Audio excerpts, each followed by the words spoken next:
Hello friends, welcome back हमारे इस channel परम पूज्य गुरुदेव की अनुमति लेकर के शुरू करते हैं अपने इस चैनल का रिव्यू देने के लिए, जिसमें हम चर्चा करेंगे मॉक टेस्ट के बारे में कि आखिर मॉक टेस्ट के बारे में हम आप सभी से कुछ बात करने वाले हैं कि आखिर तो हम इस बारे में बात करने वाले हैं कि हमारा मॉक टेस्ट में क्या एनालिसिस रहा हुआ है। और वन मोर थिंग, आप जैसा भी पॉसिबल हो पा रहा हो आप वीकली या डेली बेसिस पे मॉक टेस्ट तो लगा रहे होंगे एंड प्रॉपर उसका एनालिसिस भी कर रहे होंगे। सो फ्रेंड्स, आज के इस वीडियो में मैं आपको अपना मॉक टेस्ट शेयर करने के बाद एंड आप सभी को कमेंट में ज़रूर बताना होगा कि मेरा मॉक टेस्ट का स्कोर आप सभी को कैसा, आप इसका रिव्यू कैसा है। तो टेक्स्ट बुक्स पे मॉक टेस्ट लगाना चाहिए या रोजगार विथ अंकित पर। तो मतलब कि वीकली जो मॉक है उसको लगाना चाहिए, बट आप सबको बहुत ज़्यादा कमेंट थे तो एक बार आप टेक्स्ट बुक पे लगा कर देखो।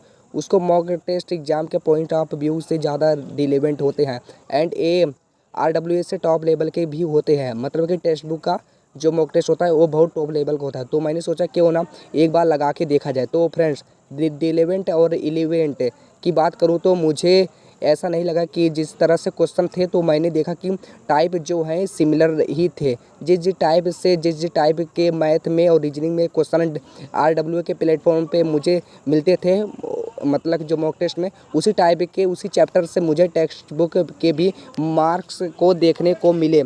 तो यहाँ पे जो आपका मैं अगर बात करूँ तो टॉपिक दोनों के सेम ही थे, यानी एक ही पैटर्न पे दोनों जगह के मार्क्स थे। तो रिलेवेंट और इरेलेवेंट जैसा कुछ भी था नहीं। एंड अगर टफ और इजी लेवल की बात करा जाए तो मुझे टेक्स्ट बुक का ही मॉक टेस्ट जो इजी लगा एंड RW का मार्क्स मुझे टफ लगे, क्योंकि आज से पहले जितने भी मैंने मॉक टेस्ट लगाए उसमें कभी मेरे 70+ मार्क्स नहीं आए। 60 टू 70 के बीच में ही रहे हैं। तो कभी कभी तो 60 से भी नीचे स्कोर कर पाता था, लेकिन इसकी वजह से ऐसा होता है क्योंकि मैथ्स रीजनिंग में तो मैं मतलब कैसे भी करके ठीक ठीक स्कोर हो जाता था। बट जो ये GK GS वाला पोर्शन होता था ना, उसमें बहुत ज़्यादा कभी कभी दिक्कत हो जाता था। एंड रीजनिंग के भी क्वेश्चन तो कुछ कुछ ऐसे रहते हैं जिसमें रीजनिंग सबसे इजी सब्जेक्ट है, बट मुझे ना ये पजल वगैरह स्टेटमेंट वगैरह वाले क्वेश्चन जो होते हैं उसमें हमेशा मैं गलती ही कर देता हूँ। तो आज ऐसा नहीं हुआ।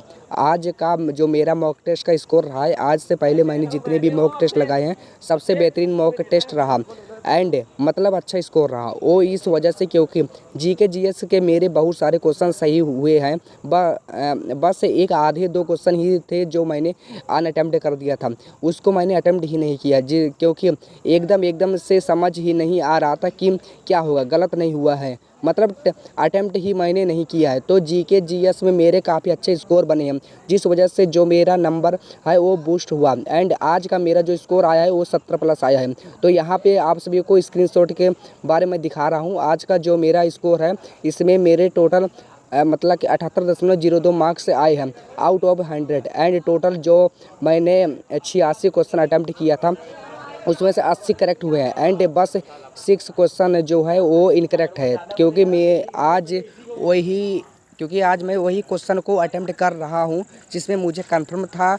लेकिन यहाँ फिर भी मैंने एक आधा दो क्वेश्चन तो तुक्का लगा ही लिया था। तो आज लगता है तुक्के वाले क्वेश्चन गलत नहीं हुए हैं, बिल्कुल सही रहे हैं मेरे। इस वजह से मैंने एक क्वेश्चन करेक्ट किया है और बस जो 14 क्वेश्चन था वो मैंने अनअटेम्प्ट छोड़ा है एंड मेरा आज एक्यूरेसी जो है ना वो 93.03 के 3% रहा है।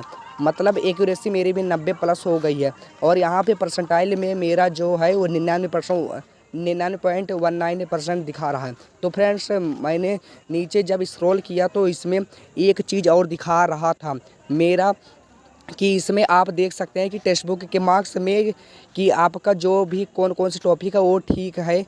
तो इसमें मेरा सबसे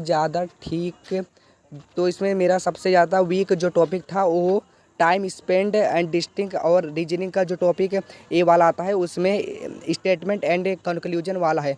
तो वो टॉपिक मेरे बहुत ज़्यादा ठीक है, वीक है, मतलब बहुत ज़्यादा कमज़ोर है। एंड मुझे ये पता भी है आज तो यहाँ पे टेक्स्ट बुक के मॉक में एक कैलेंडर का भी क्वेश्चन देखने को मिला एंड एक क्वेश्चन में मेरे सही हुए हैं, मैंने सॉल्व भी किया था। बट ये बट एक्चुअली मतलब जितनी बार भी मैंने मॉक लगाए हैं, चाहे जहाँ से भी हो, कैलेंडर क्वेश्चन मेरे से नहीं बनते हैं, हमेशा गलत होते हैं। लेकिन आज मेरे कैलेंडर के भी क्वेश्चन सही रहे हैं।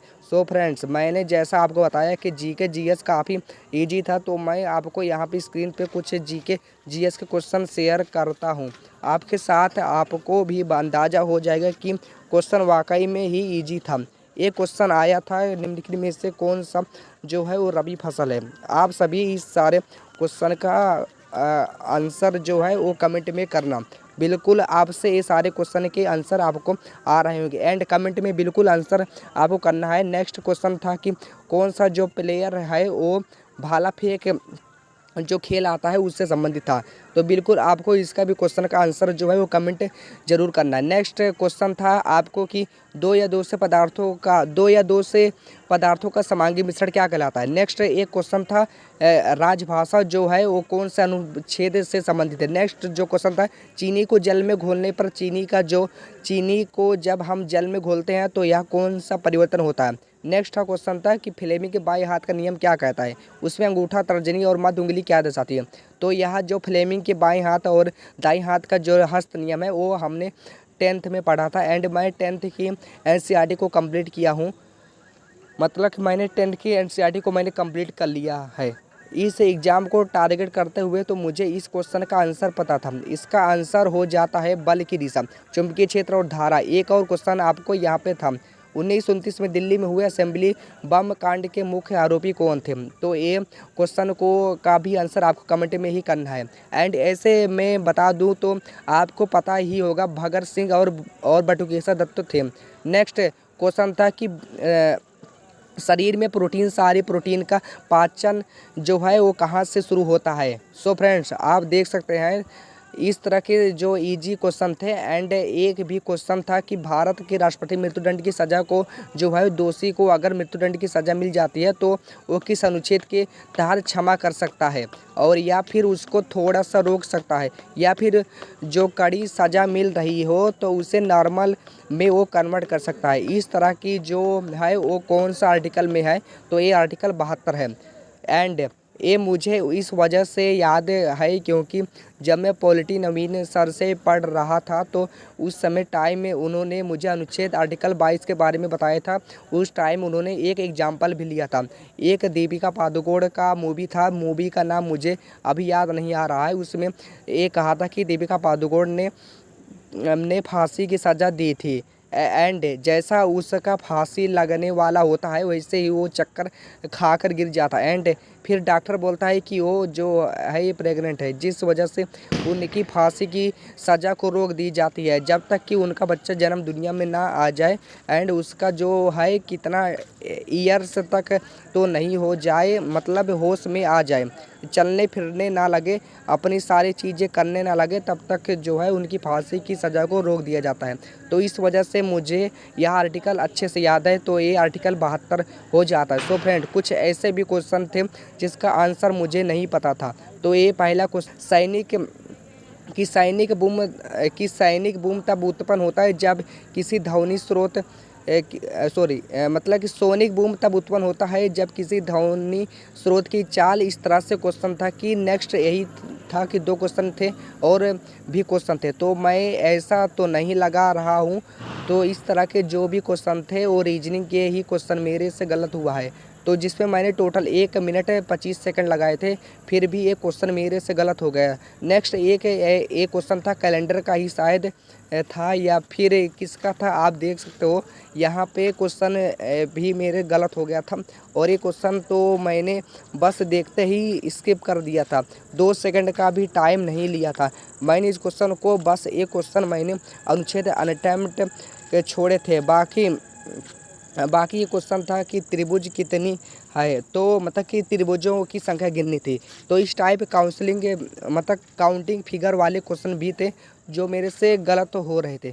तो कभी कभी मैं सॉल्व कर लेता था, लेकिन कभी कभी इसमें मुझे नहीं समझ में आ रहा था, इस वजह से इसमें भी मैंने कभी कभी अपना अटैम्प्ट किया था। सो फ्रेंड्स, ओवरऑल यही मैं कहना चाहूँगा कि मेरा आज का परसेंटेज, आज का जो भी मेरा मार्क्स स्कोर था, एंड RW का भी मैंने मैंने जो भी मार्क्स टेस्ट लगाया था उसमें भी मैं मैं भी आपके साथ रिजल्ट ज़रूर अपना शेयर करूँगा। तो एंड ये वीडियो पता नहीं कब जाएगी आपके पास। सो आई होप आपको ये वीडियो पसंद आया होगा। एंड आप भी टेक्स्ट बुक पे एक बार मॉक टेस्ट ज़रूर लगाइएगा, क्योंकि इसमें थोड़ा एडवांस लेवल क्वेश्चन आता है और इसको काफ़ी लोग पसंद करते हैं। तो thank you so for much all watching the full video. मिलते हैं नेक्स्ट वीडियो में, तब तक के लिए आप ऐसे ही अपना सपोर्ट हम तक बनाए रखिए। धन्यवाद।